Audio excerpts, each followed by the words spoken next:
YouTube, welcome back guys. It's Mike here and I'm back with another video. And today I got a really cool one, and it's a different pace of what we usually do on this channel. We're going over to another farm today and we're going to be working with another beekeeper who taught me a lot and still teaches me a lot. But we're going to be helping our friend Jared harvest a ton of honey. He's harvesting all of his honey supers today, and he asked me to help him out, and in turn he's going to teach me some things. So without further ado, let's get right into it. But first, let's go ahead and suit up. So here we go. No, that didn't work. Let's try that one more time. Oh, all right, just like that. So let's get over there. Let's go over, meet Jared, and harvest some honey. All right, guys, we're here at Jared's farm. This is Jared. He's our the beekeeper. He teaches me a lot about beekeeping, and this is his property here. He has 7 hives. I'll ask you, how'd you get started in this thing? So when we bought this farm about 3.5 years ago, they actually already had some hives here. You could kind of see some of them that are older, kind of decrepit, but there's still bees in them. And I had a guy that I worked with that did bees, so I asked him to come over and kind of check them out, and I bought the stuff. Showed you the ropes a little bit? Showed me the ropes, yeah. Kind of like what you do with me, Yeah, You're passing it on. Exactly. That's awesome. And then I just got hooked, and everybody loves the honey. That's our best-selling product. So very cool, yeah. Everybody loves honey, and that's one thing. Since I got into this, I harvested maybe 5 pounds of honey so far, and it's gone. Everybody loves it, so that's the one thing, is there's never enough honey. So, all right, so what are we doing today? What's the game plan here?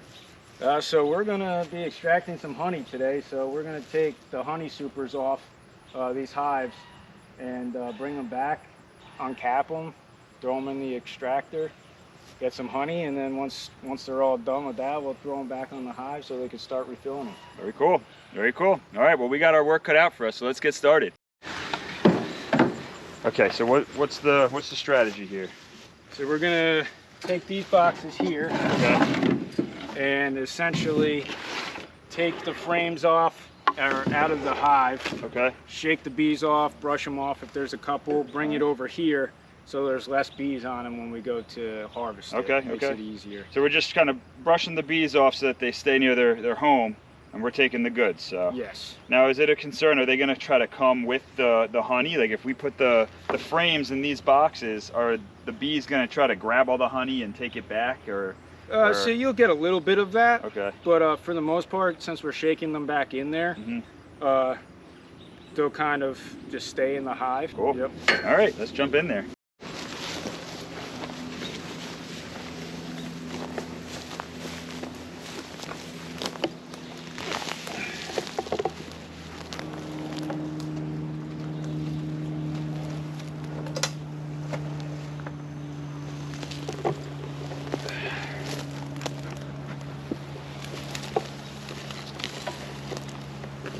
Kind of want to roll the smoke across the frames rather than just directly kind of shooting some smoke in there.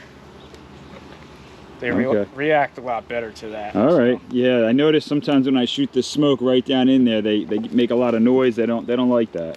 Yeah. So they're still drawing this stuff out. So we won't take anything from this because they haven't really put anything in it. But and now when you're looking down in there, what are you looking for? You're just trying to see if the comb is... Yeah, if they're drawing the comb, if it's capped. Okay. This is actually just a 9 frame. Okay. So it's a little bit smaller. But you can see here they're starting to draw it out. They're starting to put some honey in there. Yeah. Oh, look at that. This stuff's starting to get capped. They're capping some, and there's some exposed honey. Yep, right there. Very cool, very cool. So, when I get a chance, I kind of just look at them, see if you can see any obvious issues with the bees. They all look very healthy. They're loving eating that honey right now. Oh, yeah. I don't blame them. And what's nice about these boxes is they have these little slots. Granted, it's not a 10 frame, but it makes it they tend to draw them out a lot thicker because they have more space in between the frames. Right. And they're a lot easier to take out too. That helps. Yeah. You can see this one's starting to be capped. Yeah. Dripping some honey out there. And this stuff looks a little bit darker too, so. Now they're what on different determines flower like zones. the darkness? Is that just what they're foraging on at Yeah. that particular time of year? Yep, so depending on what they're foraging on, what's like kind of in bloom, what's the pollen sources. You know, in the beginning of the year, it's usually trees, because those are usually the first things to start pushing out pollen. Towards the later of the year, you start getting dandelions and clover and all that good stuff. Cool. So that one we're not taking anything from. So, they got a lot of propolis here. Propolized it. Helps secure the hive, stick stuff together. And now where does that propolis come from? If that's a that comes from like their bodies, or they harvest that? Yeah, they make it.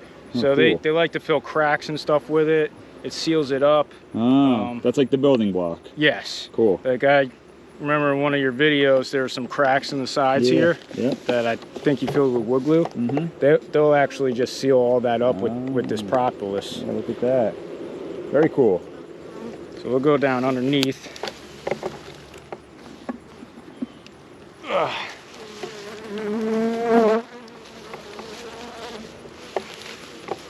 Give them some smoke here.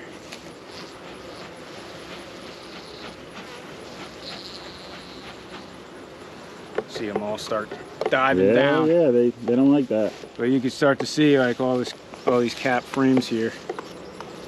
So these are all capped, which is awesome. Very cool. So this is honey. This is what we're here for. This is what we're here for. Sweet. And you'll see they're a lot thicker than the usual 10 frame supers like on some of my other hives. Wow, look at that. That's a nice thick frame. Looks like they actually built some comb out on the side here that's leaking from this side. Yeah, look at that. Beautiful. Basically what I'll do is I just shake them off. And obviously they're not too happy when you do that. Yeah, I wouldn't imagine, but they'll be happy when you just kind of gently brush them off. There's going to be a few still on there. It's not a problem. Cool. It's not hurting them at all. And I just take it, bring it over here.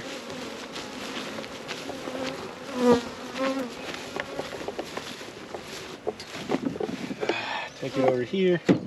I'll throw it in there. I I'll see. go grab the next one. I get it.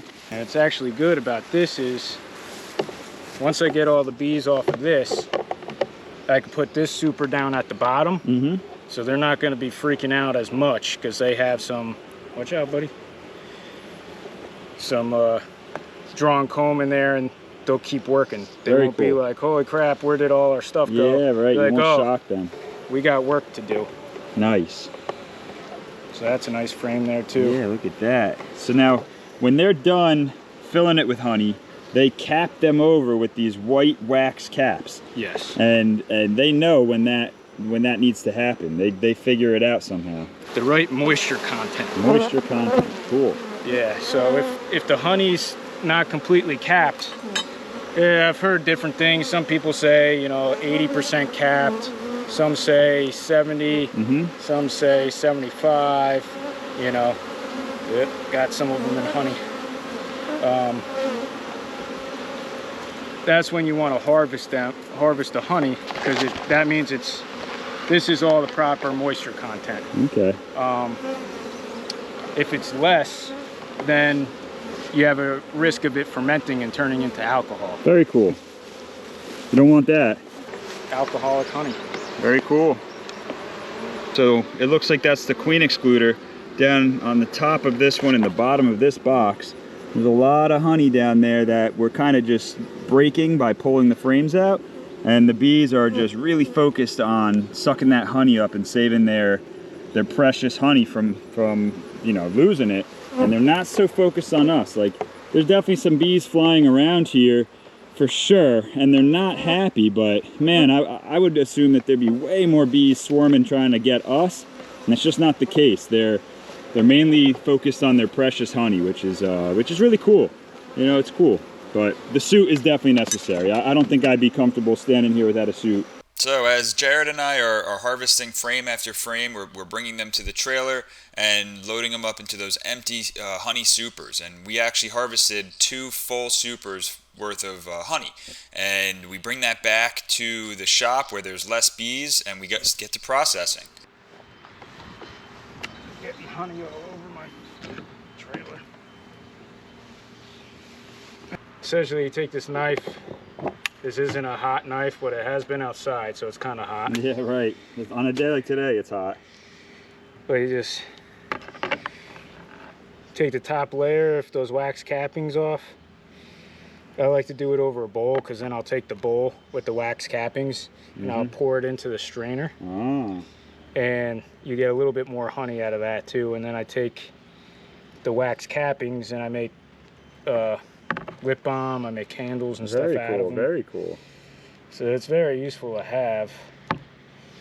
It's pretty simple, it glides pretty easily, yeah, especially on these thick frames. That's why I like the 9 frames, because they draw them out thicker and it's a lot easier to get the wax cappings off. Very cool. So once I do that, you see there's still some cappings that the knife didn't get. What's that tool called? It's a good question. It's an uncapping tool. I forget the exact name of it. Okay. But it works good because you just kind of go over anything the knife missed. Anything the knife missed, like the corners and stuff like that. And you just break open those caps, and you just see the honey rushing out. Flowing. That's crazy. So I just go over it like that, and then flip it around. Do the other side real quick. Oh yeah, sometimes I forget you get 2 sides. That's nice, look at that. It just comes off real nice and easy, and you just see that honey oozing out of there. That's amazing. They make all different kinds of tools. I've used a couple different ones. They got one like that you kind of just go down the top of it and it just takes the top layer of the wax off, and it works really good. Very cool. The guy that mentored me actually uses that. It's pretty cool. Very cool. Yeah, I'll have to get me one of those uncapping tools there. Amazon. Yeah, right.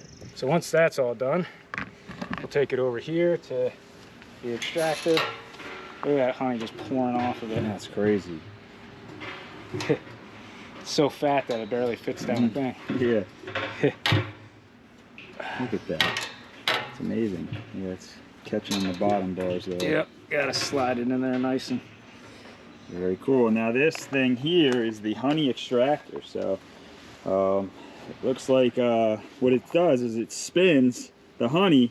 You put the frames in like we just did. You can slide 8 of them in there, and this thing's gonna spin like crazy, and basically using gravity, and it's gonna pull that honey out and drop it to the bottom of the pot there, the extractor, where you could use this strainer into a bucket there, and you could strain out any wax bits that didn't make it out of the extracting process. So and then you end up with your raw honey in the bucket. All right, so we're over here, we're still doing the uncapping, and we just found a really cool discovery. So I'll let Jared talk about it. It looks like the honey's darker here. So I don't know if you can see this, but you got some lighter spring honey here, and it looks like towards the edges here they filled either at a later time or they were foraging on something else, and it's a more dark honey opposed to this light spring honey. Very cool. More like a fall honey kind of thing. So some of those late flowers they might have put in here, which is pretty cool. So there you go. That's the proof is in the pudding. I mean, it's what the bees are eating is what the honey's going to be, and this is a visual representation of just that. You've got dark honey, you've got some light honey, and back to dark. That's really cool. I bet you it tastes a little different too. Oh yeah, that's definitely. Awesome. That's awesome. Yeah, so this is some wild honey here. That's awesome. So I guess this is a good segue right into the next step here. We have all 8 frames in the extractor. We're gonna see how this thing goes.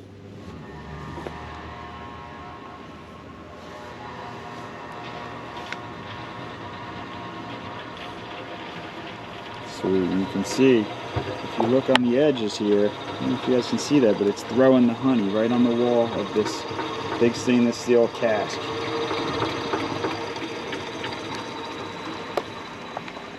And now you can control the speed from this little analog here, this little dial.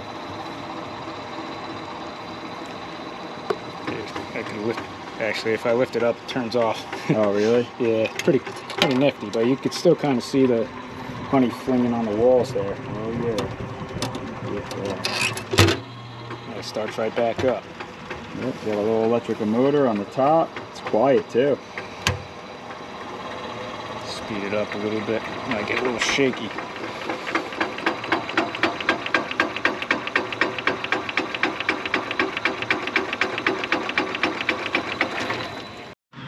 Alrighty, here we go. We're gonna let some honey out. Look at that. That's just gold.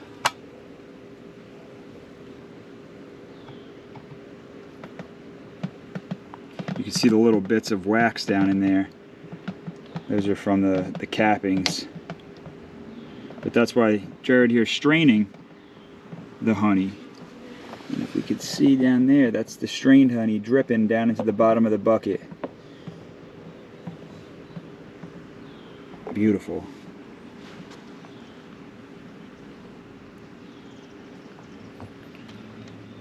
Look at that, from hive right to the bucket, all at the same time. It doesn't get fresher than that. Amazing, amazing, amazing. As we just finished up straining the honey from the extractor into the honey bucket, the weather turned for the worst and a major storm rolled through. We had to quickly pack everything up and get the empty harvested frames back into the hives. Reflecting on the day, I'm grateful to have a mentor like Jared and the team from Stable Roots Farm for bringing me along and allowing me to get my hands sticky on my first honey harvest. Please check out their website down in the link below for more information on the products they offer at their farm. It is starting to pour. Yep, rain's coming down, so anyway, this is a good point where we could wrap this video up, guys, before we get soaking wet. We have big thanks to Jared for bringing us out today and letting us take a look at how he does things on his apiary, and I definitely learned a lot of lessons to take home to mine. So without further ado, I guess that's the end of the video here. So thanks again, Jared, I appreciate it. Of course, thanks for helping. This was awesome. So yeah, we'll catch up with you guys on the next video. We're out. And hit that link and follow. That's right. Follow us down below.